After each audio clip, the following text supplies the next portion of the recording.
Hello बच्चों, आज वापस से हम स्टार्ट करते हैं इसका जो 4th लेक्चर है साइंस का, जो हमने लास्ट टाइम पढ़ा था केमिस्ट्री इन एवरीडे लाइफ, उसका 4th पार्ट आज पढ़ने वाले हैं, दैट इज पीएच स्केल। आज हम पीएच स्केल के बारे में थोड़ा देख रहे हैं। पीएच स्केल है क्या? देखिए, पीएच स्केल एक इस तरह के स्केल है जो आपके पास हाइड्रोजन आयन कंसंट्रेशन को चेक करता है, मेजर करता है, कंसंट्रेशन को मेजर करता है। अब ये हाइड्रोजन आयन कंसंट्रेशन का यहाँ पर क्या सेंस निकला? देखिए, पीएच में जो पी होता है, P stands for potence, correct. तो पोटेंस हमारे पास होगा, तो पोटेंस हमारे पास क्या होगा? पोटेंस का मतलब होता है स्ट्रेंथ। क्या होता है? स्ट्रेंथ, ठीक है, या हम पावर भी बोल सकते हैं, ओके। तो पोटेंस या पावर यानी स्ट्रेंथ हमारे पास होगी किसकी? H for hydrogen ion concentration, hydrogen ion, ठीक है। सो pH stands for hydrogen ion concentration in any kind of solution. अब pH को हम या तो यूं बोल सकते हैं hydrogen ion concentration in any kind of solution, और यूं भी हम कह सकते हैं it is the negative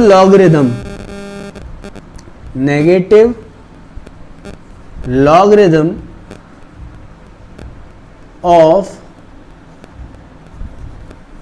hydrogen ion concentration in any solution or in any aqueous solution, you can say that aqueous solution। अच्छा, अब एक चीज और है, एक्वस सॉल्यूशन आ गया तो यहां पर हमारे पास हाइड्रोजन आयन रहेगा?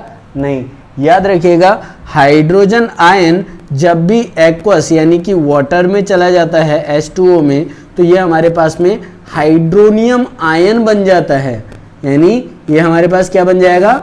Hydronium ion.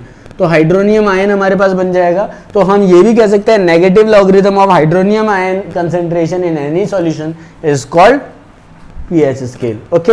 अब पीएच को हम किस तरह से लिख सकते हैं? पीएच इक्वल्स टू हमारे पास होगा या तो negative logarithm of hydrogen ion और negative logarithm of hydronium ion, okay. ये दोनों आप इसे कह सकते हैं, that is your pH scale, okay.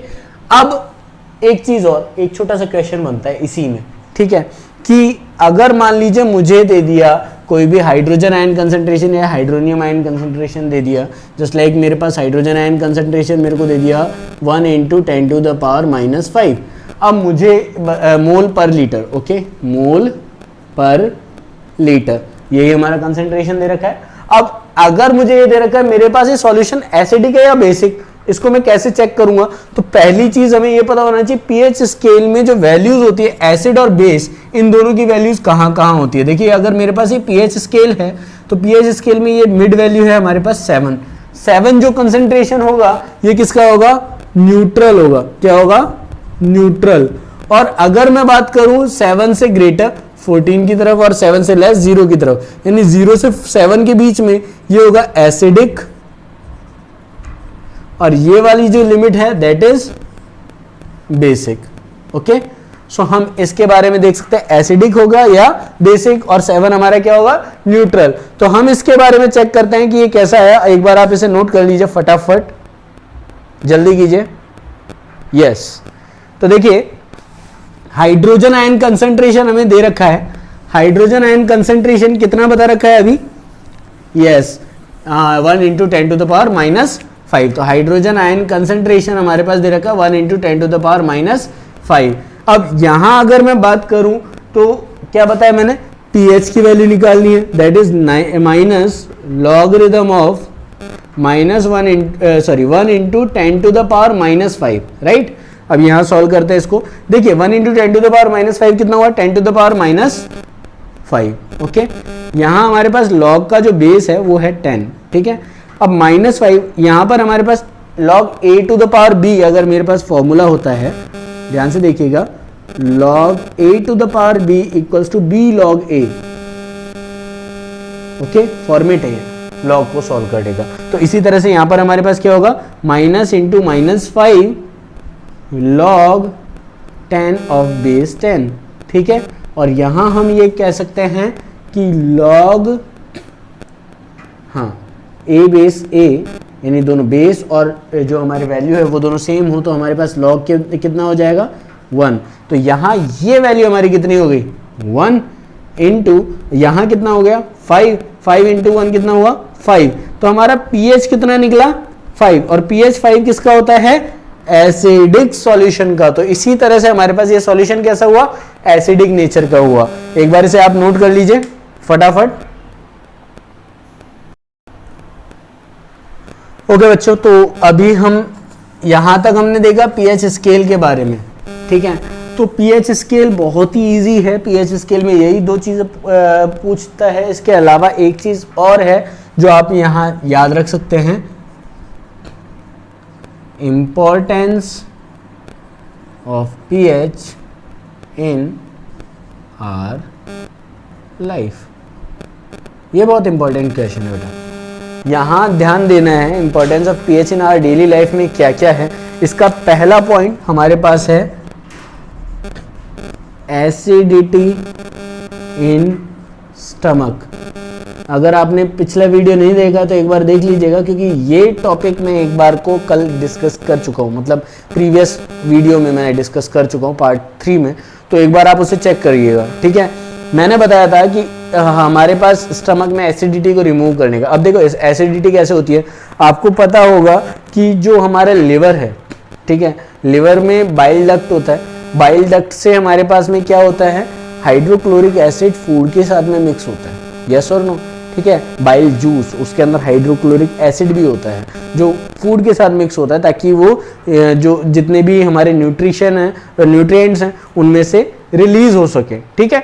अब न्यूट्रिएंट्स को रिलीज करने के लिए जब एसिड उसमें मिक्स हुआ, तो अगर आपने ज्यादा खाना खा लिया तो क्या होगा, खट्टी डकार है ही, यस, यानी कि एसिडिटी हो जाएगी। तो दैट इज कॉल्ड एसिडिटी। और एसिड को रिमूव करने का क्या प्रोसेस हो सकता है, क्योंकि एसिडिटी अगर स्टमक में हो गई तो एक तो खट्टी डकार आना, पेट में जलन होना, पेट दर्द होना, ये तीनों चीजें आपके होती है कॉमन, ठीक है। तो उसको रिमूव करने के लिए आप क्या यूज करोगे, एंटासिड। मैंने बताया था लास्ट वीडियो में, ठीक है।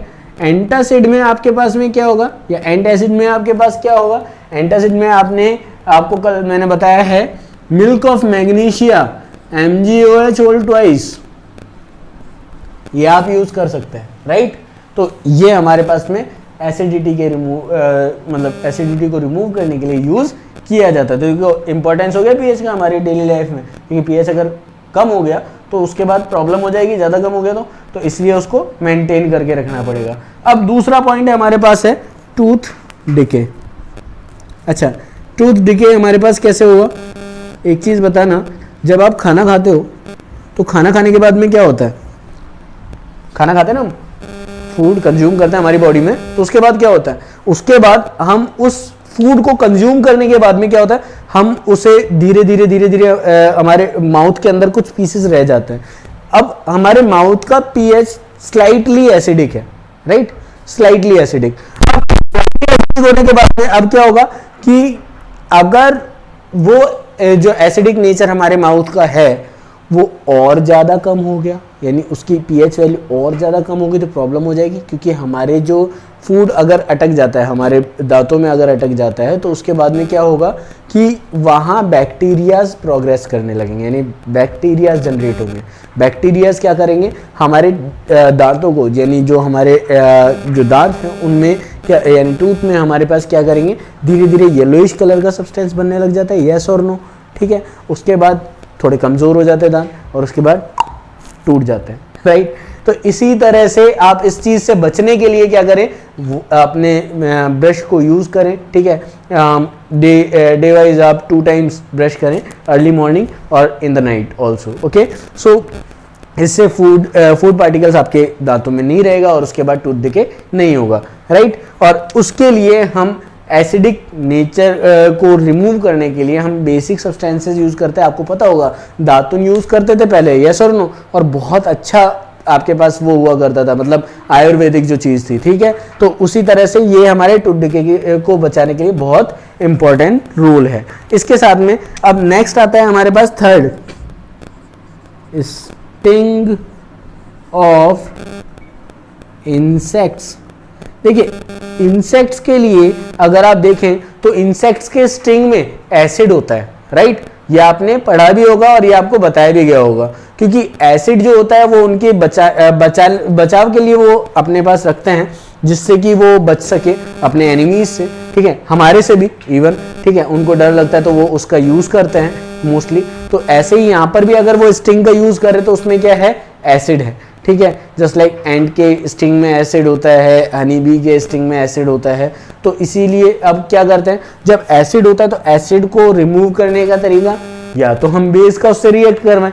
इसीलिए जब इंसेक्ट आपको काट जाता है ना, तो घर वाले क्या करते हैं, चूना रगड़ देते हैं, यानी कि आपके पास में बेसिक नेचर का चूना क्या होता है, बेसिक नेचर का होता है, ठीक है, कैल्शियम हाइड्रोक्साइड उसमें होता है। तो वो क्या उसको रगड़ देते हैं, जिससे कि क्या हो जाएगा, वो थोड़ा नॉर्मल हो जाए, ठीक है, न्यूट्रलाइजेशन रिएक्शन हो जाए। या फिर आपने सुना होगा मेटल रगड़ दिया जाता है, यानी लोहा रगड़ दिया जाता है। और अभी मैंने लास्ट वीडियो में मैंने डिस्कस भी किया था कि मेटल जब एसिड से रिएक्ट करता है तो क्या बनाता है, सॉल्ट एंड वाटर बताया था, यानी न्यूट्रलाइजेशन रिएक्शन वहां हो जाएगी। तो इसीलिए स्टिंग ऑफ इंसेक्ट का जब रिमूवल किया जाता है तो उसके लिए हम क्या करेंगे, या तो बेसिक सब्सटेंस को यूज करेंगे या फिर आप वहां पर यूज क्या कर सकते हो, हाँ करेक्ट एकदम, यानी कोई मेटल के ऑब्जेक्ट को रगड़ सकते हो, राइट। इसके बाद फोर्थ पॉइंट है